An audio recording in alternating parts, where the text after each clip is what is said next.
El conocer a Dios es adorar a Dios. Porque el conocer a Dios es ser lleno de tal grandeza y adoración y amor como C.S. Lewis dijo. El alabar es completar esa experiencia de amor. Desde The People's Church en Toronto, Canadá, el Ministerio Internacional Vive la Verdad los invita a disfrutar de las enseñanzas del Dr. Charles Spry, quien nos entrega un mensaje fresco y renovador de la Palabra de Dios.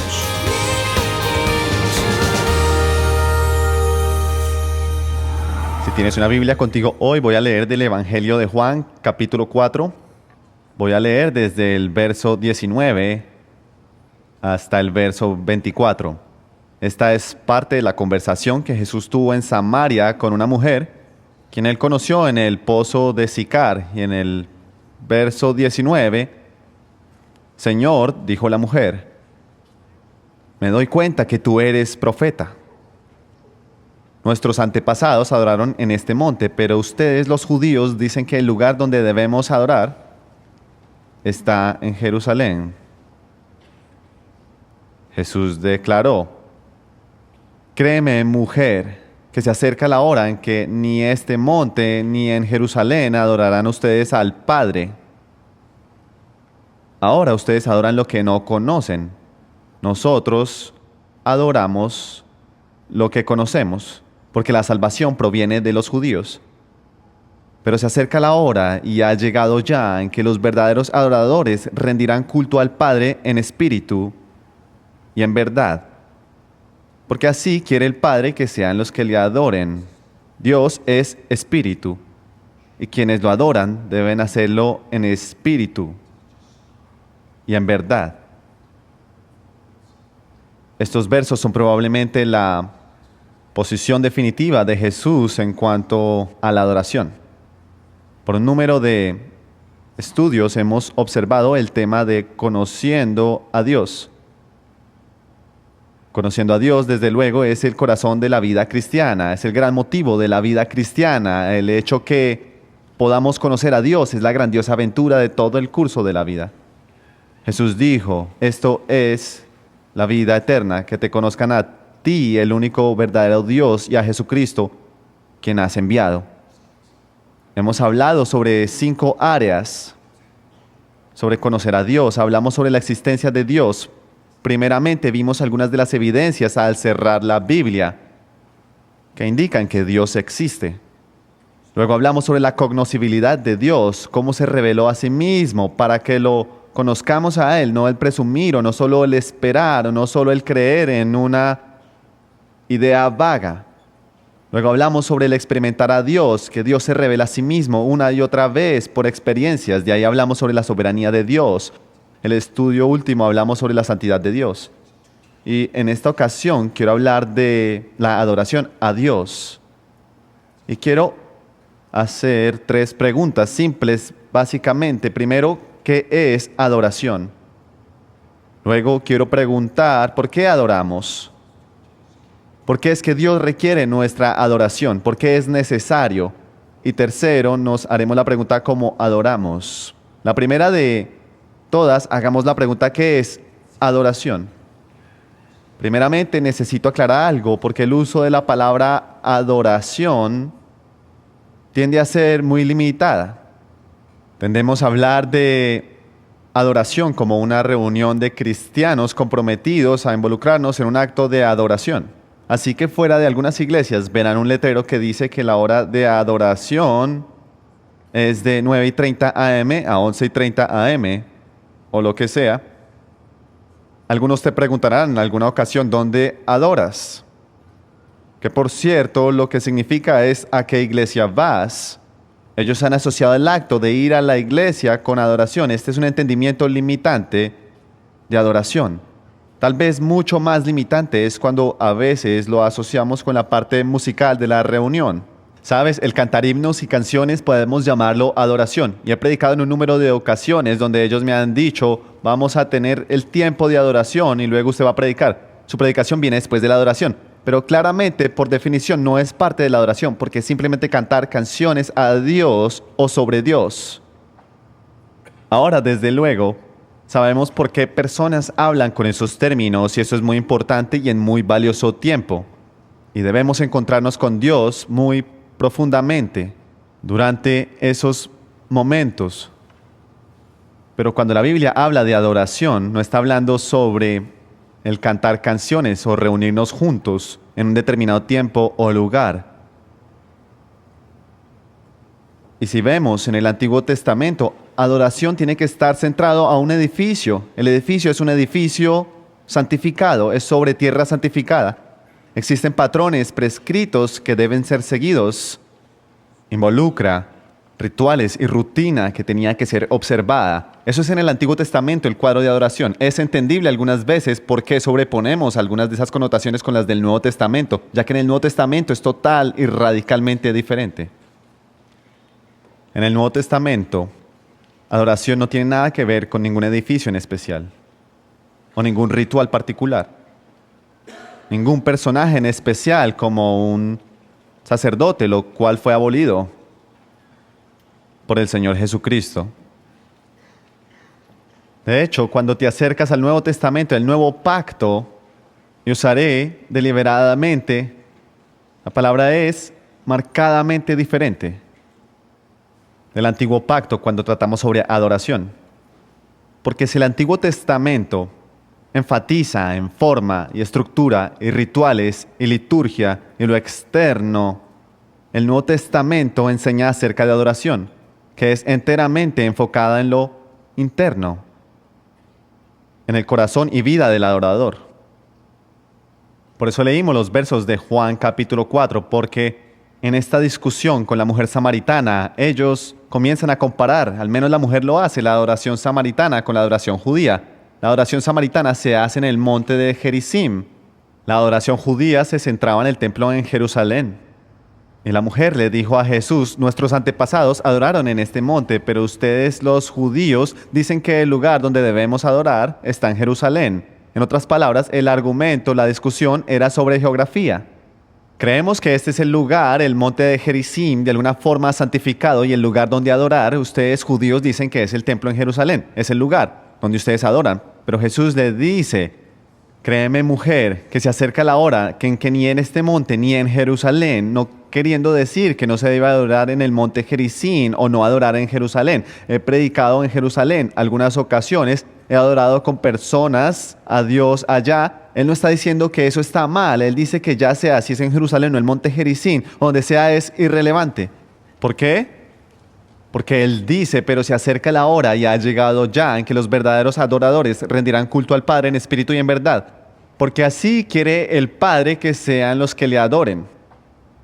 Dios es espíritu y quienes lo adoran deben hacerlo en espíritu y en verdad. Así que en contraste con la forma externa de los samaritanos en el monte Gerizim y los judíos en el templo en Jerusalén, dice Jesús, no tendrá nada que ver con el lugar o estructura o los rituales externos, tendrá enteramente que ver con la realidad interna.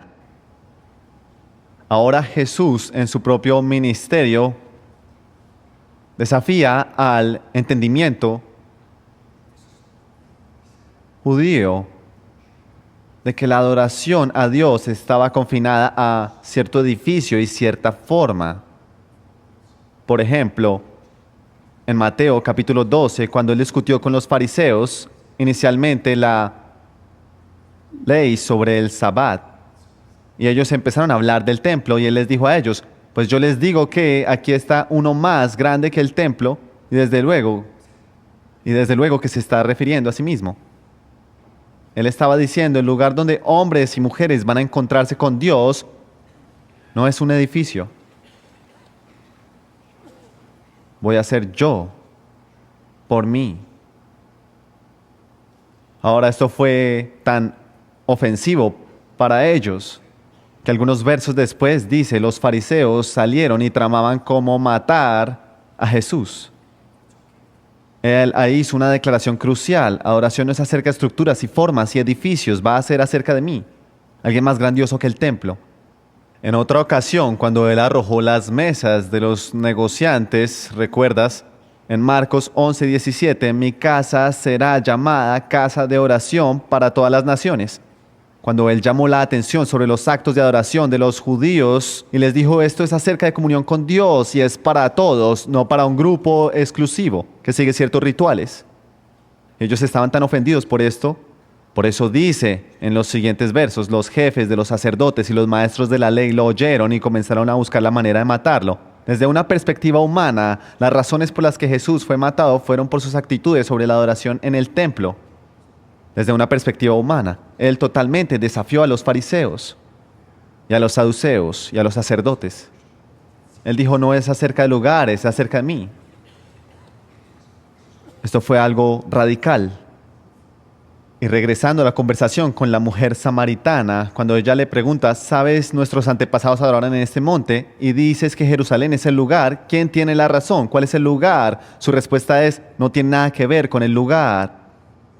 Adoración tiene que ver con el espíritu y la verdad. Y significa mucho cuando Él dice adoración es en el espíritu. Significa que es parte del interior, tuya.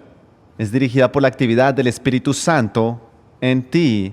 Es un evento espiritual interno, no un evento dirigido externo. Y cuando Él dijo es en espíritu y en verdad, significa que la verdad se basa en un verdadero entendimiento de Dios. No es adoración porque te nació hacerlo o por cómo te sientes, sino como una respuesta a la verdad que conoces sobre Dios. Bueno, esa es para mí mi primera pregunta, ¿qué es adoración? Bajo el nuevo pacto, en la relación en la que tú y yo fuimos traídos, la cual no es a través de un sacerdote, un intermediario, aparte de Cristo mismo, quien es nuestro sacerdote, quien nos conecta con el Padre. Adoración es en espíritu y en verdad, es de forma interna, en vez de forma externa. La segunda pregunta que quiero hacer es: ¿por qué necesitamos adorar? Y quiero confesarte que la idea de Dios requiriendo adoración me ha traído conflicto por un buen tiempo, algunos años. Un número de cosas suenan mal sobre Dios requiriendo nuestra adoración. Primero, me sonaba egocéntrico que Dios demande nuestra adoración. Sonaba más para mí como un mandato de un tirano, quien demandaba al ser adorado, y no de un Dios de amor y un Dios de compasión y un Dios de humildad, todas esas cosas que caracterizan a Dios. Claro que si alguien tenía derecho de ser egocéntrico o de ser autocentrado, Dios tiene ese derecho, pero me parecía algo fuera de su carácter. Segundo, me parecía que si Dios necesita nuestra adoración,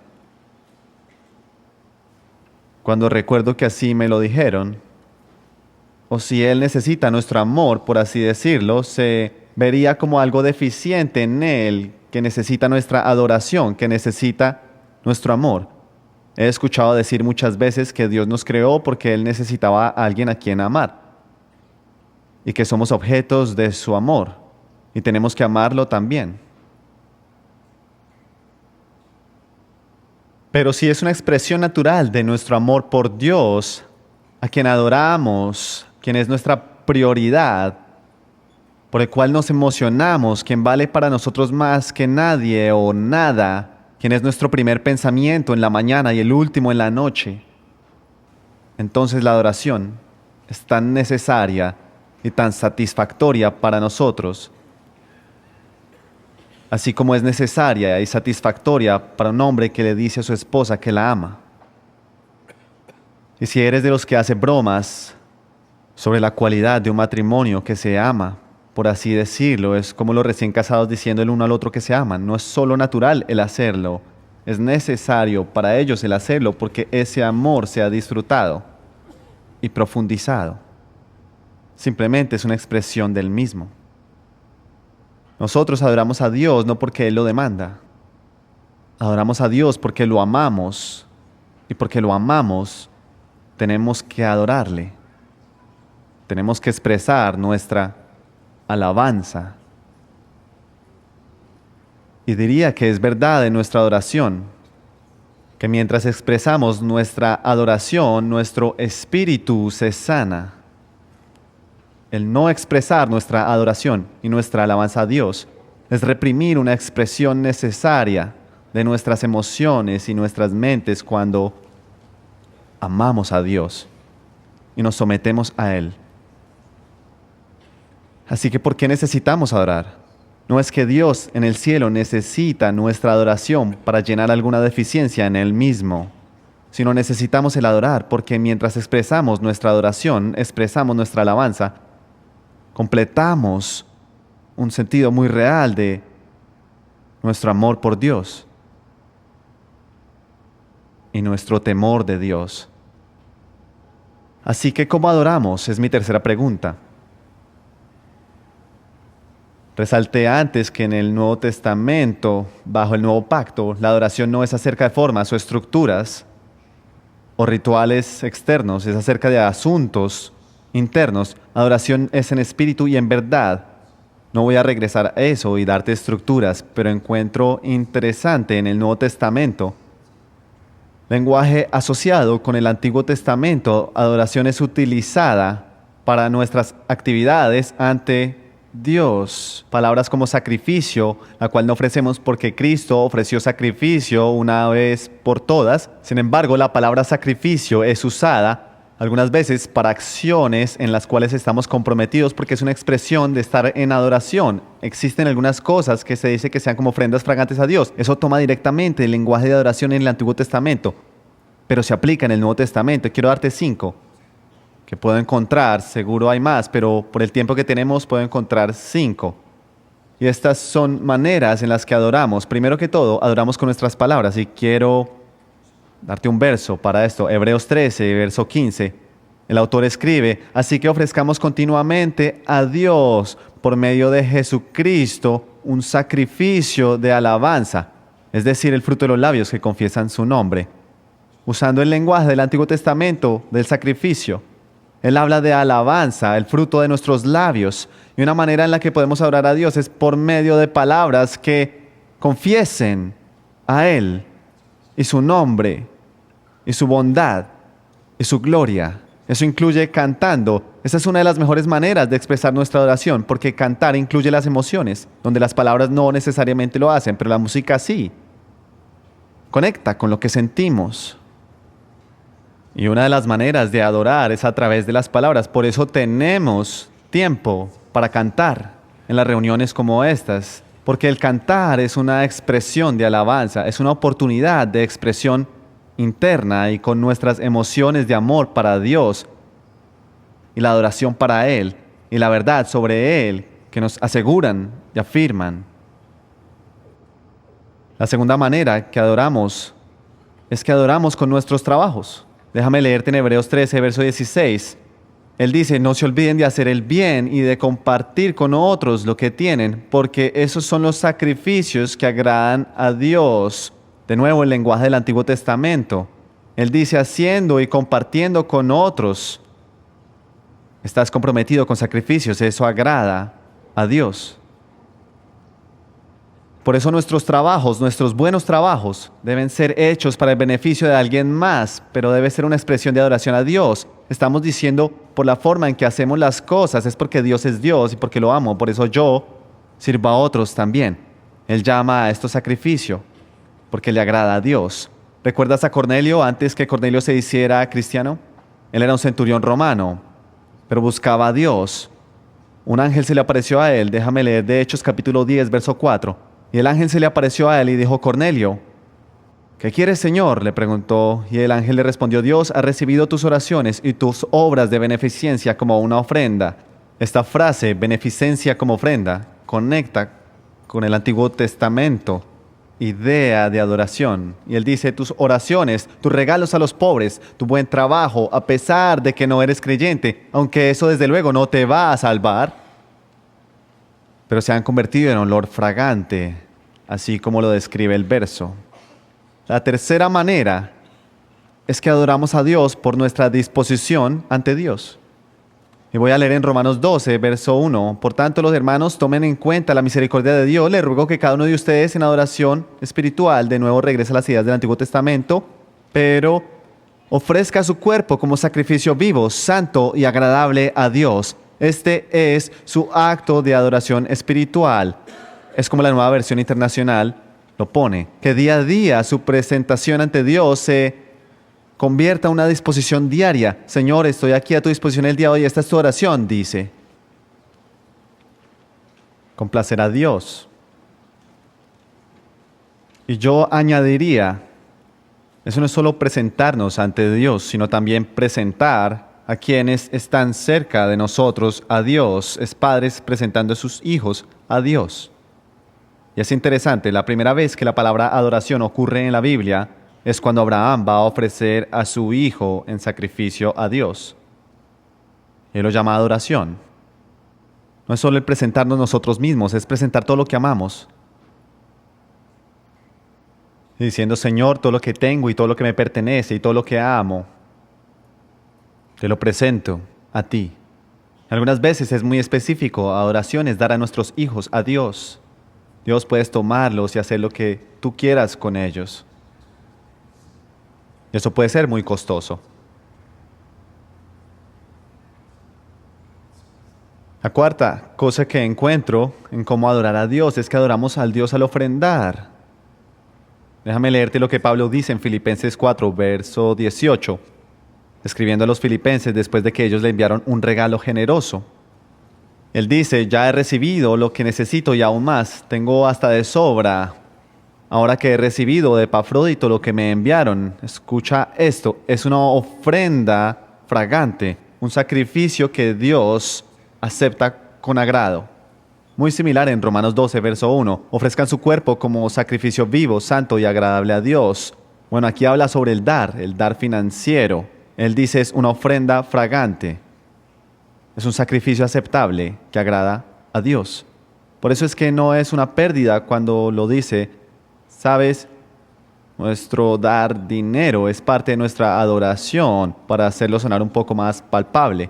Es parte de nuestra adoración. Eso que nosotros tenemos, lo presentamos a Dios y lo damos a Dios. Y si te digo que la primera vez que la palabra adoración ocurrió en el Antiguo Testamento es Génesis 22, la primera vez que la palabra adoración ocurre en el Nuevo Testamento es en Mateo 2, verso 11, cuando los hombres sabios vinieron a Jesús cuando bebé, y dice que cuando llegaron a la casa, en Mateo 2, 11, vieron al niño con María, su madre, y postrándose lo adoraron, abrieron sus cofres y le presentaron como regalos oro, incienso y mirra. Nota la asociación ahí. Ellos lo adoraron y abrieron sus cofres, porque lo adoraron. Es el abrir tus tesoros a Dios, sea lo que sean tus tesoros. Ellos lo abrieron a Él. Y así adoramos con nuestras ofrendas.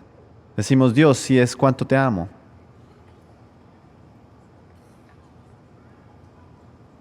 ¿Crees que tus ofrendas son un reflejo justo de eso? Personalmente. Así te digo cuánto te amo a ti. Quinto, y este es interesante, adoramos a Él al morirnos. Cuando Pablo, escribiendo a Timoteo, en 2 de Timoteo capítulo 4, estaba esperando morir, él estaba ya viejo.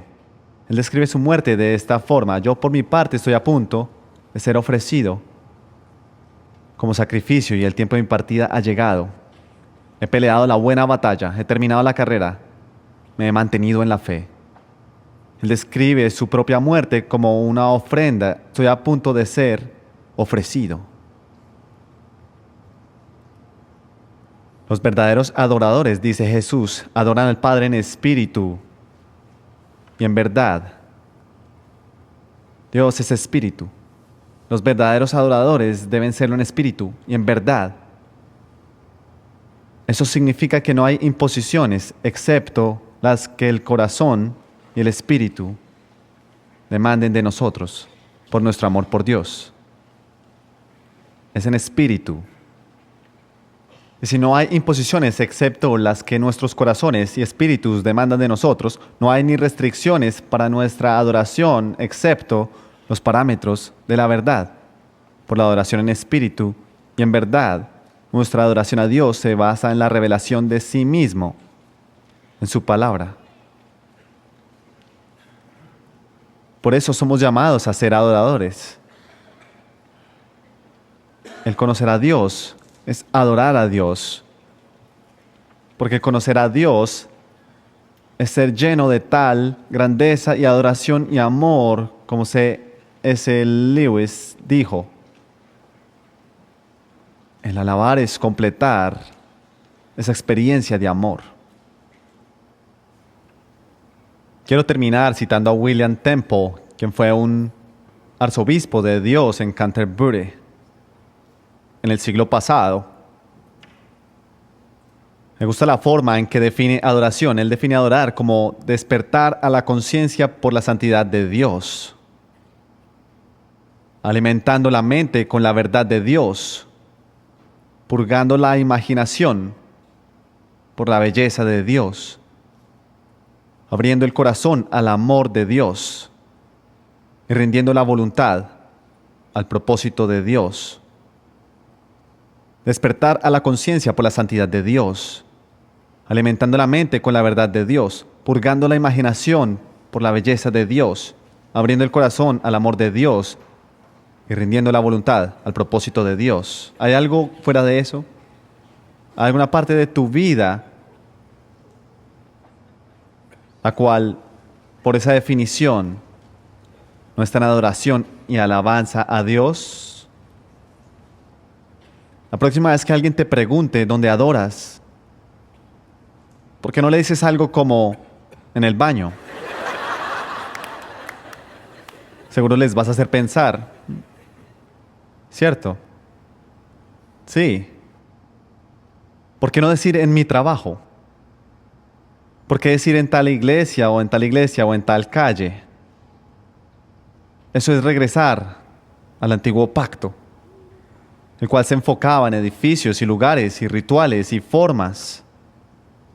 Pero ahora vivimos una relación con Dios donde el Espíritu y la verdad, todas nuestras vidas son una expresión de nuestra adoración a Él. La forma en la que llevamos nuestro negocio, la manera en que nos comportamos, expresa nuestra adoración, amor y alabanza a Dios. Seamos adoradores, no solo una comunidad que adora cuando nos juntamos, sino que nuestras vidas sean una expresión de nuestra adoración y traerá profunda satisfacción a nuestros corazones, así como placer a Dios, quien busca que adoremos en espíritu y en verdad.